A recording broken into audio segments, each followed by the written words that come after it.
j'ai pas écouté, j'ai pas lu, j'ai pas vu tout le monde, mais il y a des vulgarisateurs qui ont essayé de faire le travail. Nicolas Martin de la méthode scientifique à France Culture, certainement beaucoup d'autres. Euh, Moi, les copains du côté de la science, je dirais Dominique Costagnola qui est épidémiologiste, Mahmoud Zurek. Enfin, il y a des gens qui ont essayé d'expliquer les choses. Mais outre le fait qu'on n'a jamais donné à la télévision euh, la parole à de grands vulgarisateurs, comme par exemple Fred et Jamy de C'est pas sorcier, qui auraient pu expliquer de manière très très claire comment fonctionne un virus, qu'est-ce que c'est que la protéine spike, comment fonctionne l'ARN. Ils auraient pu l'expliquer avec des termes simples. Peut-être même que le gouvernement aurait compris, dit, qui aurait expliqué ça aux adultes, aussi aux jeunes, aux enfants, qui aurait éliminé certaines peurs. Ça n'a jamais été fait.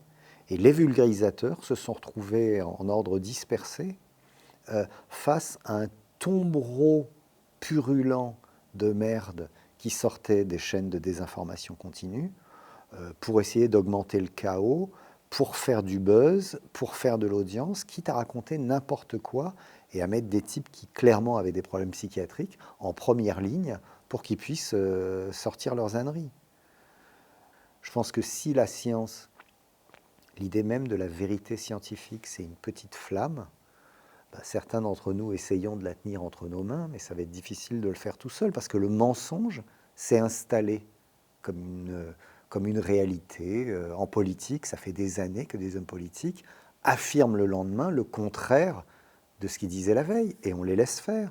Et là, ça a été la même chose avec des scientifiques, avec des médecins qui sont passés sur les plateaux pour dire de terribles conneries, et on les a laissés faire. Et finalement, les gens s'habituent. Ils revoient ce même visage d'un type qui est juste le VRP de sa propre entreprise et qui raconte ces mêmes âneries, qu'il n'y aura pas de deuxième vague ou que ça passe par les mains, etc. Ils le voient passer, personne ne sanctionne ce discours. C'est comme la mitridatisation, quand on te donne de petites doses de poison, etc. Tu finis par plus te rendre compte qu'on est en train de t'empoisonner. Donc, je suis très pessimiste pour la suite. Je pense pas. euh, je vais donner un exemple. Aujourd'hui, on est fin novembre 2021. Il y a des soignants en Guadeloupe qui refusent de se vacciner. Et le gouvernement est en train de leur promettre de leur donner du vaccin AstraZeneca plutôt que des vaccins ARN.